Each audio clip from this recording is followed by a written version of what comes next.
तो जय हिंद फ्रेंड्स, कैसे हैं आप लोग। उम्मीद करते हैं कि आप लोग अच्छे होंगे और अच्छे होने भी चाहिए। तो कैसे चल रही है आपकी उत्तर प्रदेश पुलिस की तैयारी। तो बहुत ही कम समय बचा है, एक एक दिन करके बीतता चला जा रहा है। तो आज हम आपको हिंदी के बारे में कुछ चैप्टर ऐसे बताएंगे, कुछ चीज़ें ऐसे बताएंगे जो कि हर एग्ज़ाम में फंसता है और हर जगह फंसता है।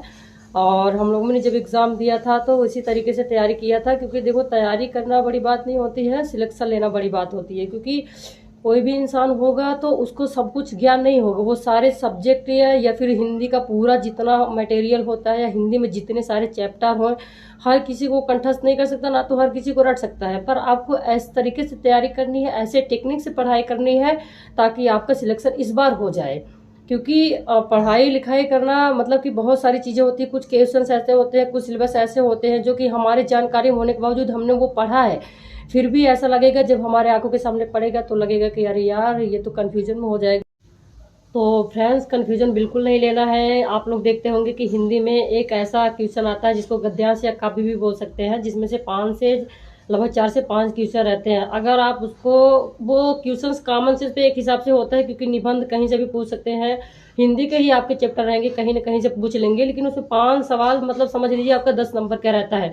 अगर आप कॉमन सेंस से ध्यान लगा करके आप उस चैप्टर को, उस चीज़ों को पढ़ेंगे, उस पैसेज को पढ़ेंगे, उस गद्य को पढ़ेंगे, तो फ्रेंड्स उस गद्य का, उस काव्य का जो 5 क्वेश्चंस होते हैं वो आसानी से आप सॉल्व कर लेंगे और लगभग आपका 10 नंबर कंफर्म हो जाएगा। क्योंकि अगर आप ध्यान से पढ़ेंगे उस गद्यांश को, जितना भी निबंध दिया रहता है, अगर ध्यान से आप पढ़ेंगे तो उसका जो 5 क्वेश्चंस होगा, उस सारे क्वेश्चंस का जवाब, सारे क्वेश्चंस का आंसर आपके उसी गद्य में छिपा होगा। तो कभी कभी काव्य भी पूछ लेते हैं, कभी कभी गद्य से ही पूछते हैं। तो गद्य से पूछेंगे तो ज़्यादा ही आसानी होगी, क्योंकि काव्य जो पूछते हैं उसके हिसाब से, आर्थिक के हिसाब से फिर आपको ध्यान से देना पड़ेगा। तो अगर आप ध्यान से पढ़ेंगे तो कम से कम आपका ये 5 नंबर का क्वेश्चन कंफर्म हो जाएगा। इसके बाद आपको उस टॉपिक पे ध्यान देना है जो कि लगभग लगभग हर क्वेश्चन पे पूछे जाते हैं। जैसे कि कॉमन सेंस पे आप देख सकते हैं कि पर्यायवाची हो गया, तो पर्यायवाची के लगभग कॉमन सेंस पे लगभग 2 4 5 शब्द ऐसे होते हैं जो हर किसी को पता रहता है। विलोम शब्द हो गया, ये भी आपको पता ही है, विलोम शब्द में भी कोई ज़्यादा डिफिकल्ट नहीं होता है।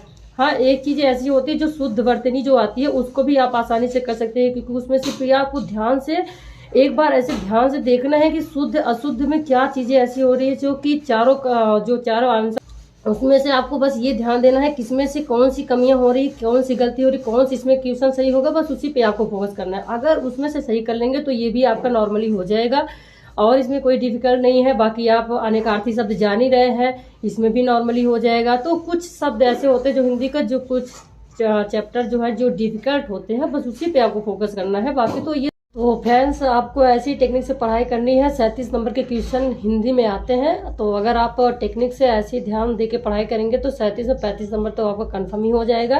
तो इसमें आप ये देख सकते हैं तत्सम और तद्भव भी पूछे। तद्भव का ये माइंड में रखना है कि वो हिंदी के हिसाब से होता है, और जो तत्सम होता है वो संस्कृत से मिली जुली हुई होती है। और इसमें से पर्यायवाची विलोम अनेकार्थी शब्द हो ही गया।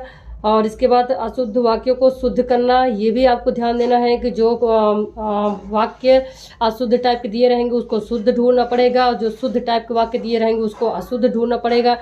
तो इस तरीके से क्वेश्चन आते हैं। इसमें आपको कॉमन सेंस ध्यान लगाना है, क्योंकि हिंदी का लगभग नॉर्मली पेपर हो जाता है हर किसी का। तो अगर आप हिंदी में ध्यान से थोड़ा सा ध्यान दे देंगे तो लगभग 37 में मान के चलो 35 और 34 तो लगभग कर ही लेंगे।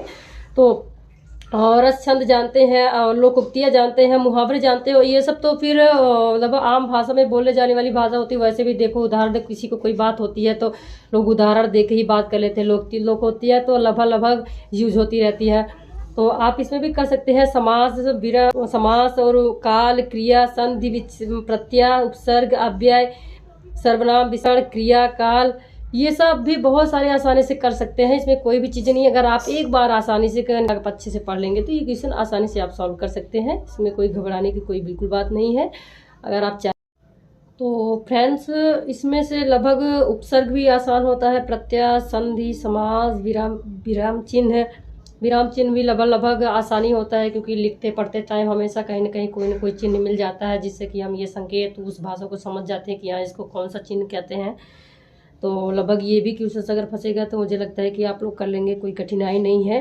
बाकी मुहावरे हम लोग उक्तियाँ बताई दिए। रस छंद लगभग अलंकार थोड़ा डिफिकल्ट होगा, छंद भी थोड़ा डिफिकल्ट होगा, बस रस का भी थोड़ा सा ज्ञान हो जाएगा क्योंकि शुरू से ही हम लोग ये पढ़ते आ रहे हैं। वीर रस और समा मतलब कि श्रृंगार रस, लगभग ये चीज़ें हमेशा यूज होती रहती, कहीं न कहीं पढ़ते रहते हैं कि कौन से रस का किस जगह प्रयोग किया जाता है, कौन से रस का कौन सा रस कहते हैं। तो ये भी थोड़ा सा आसान है। ज़्यादातर इसमें कठिनाइयों से आपका ये गुजरना पड़ेगा, जैसे कारक जो होता है, सर्वनाम होता है, विशेषण होता है, क्रिया कालवाची, ये चैप्टर थोड़ा सा डिफिकल्ट है हिंदी में, तो इस पे आपको थोड़ा फोकस करना है, ध्यान देना है।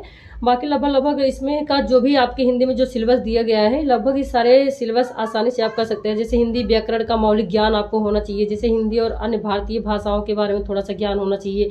ज़्यादातर यूपी स्पेशल के बारे में ध्यान दे दीजिएगा। बाकी लगभग ये भी सारी चीज़ें, हिंदी वर्णमाला में कितने अक्षर होते हैं, कौन से अक्षर हैं, किसको क्या कहते हैं ना, तो ये भी सारी चीज़ें कर सकते हैं आप। और इसमें शुद्ध अशुद्ध वाक्य हम बता चुके हैं, मुहावरे बता चुके हैं, लिंग। तो फ्रेंड्स लगभग कुछ चीज़ों पे ये भी ध्यान देना। देखो हमेशा क्या ये चीज़ ये अपने माइंड में बैठा लेना, क्योंकि हमेशा वही क्वेश्चन फंसता है जिससे कोई इतिहास या कोई धार्मिक या कोई भी चीज़ें जुड़ी हुई हो, क्योंकि किताबों में बहुत सारे क्वेश्चन, बहुत सारे चैप्टर ऐसे होते हैं, ज़रूरी नहीं कि हर किसी से पूछा जा सकता है।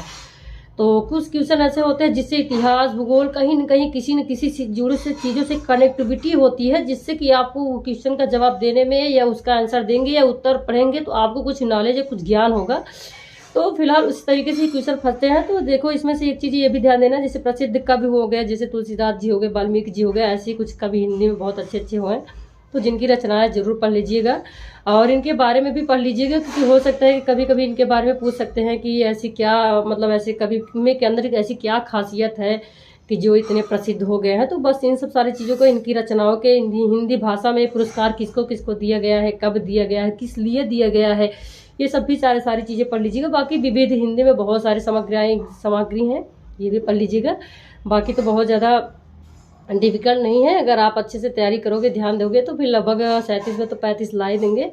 तो आप अच्छे से तैयारी करिएगा। हमारा उद्देश्य था कि बस थोड़ी सी आपको जानकारी, क्योंकि लोग कहते हैं कि जो वो चीज़ें कर लिए रहते हैं उनको ज़्यादा अनुभव होता है, तो इसलिए हम लोग कोशिश कर रहे हैं कि हम लोग पास जो भी अनुभव आपको शेयर करें।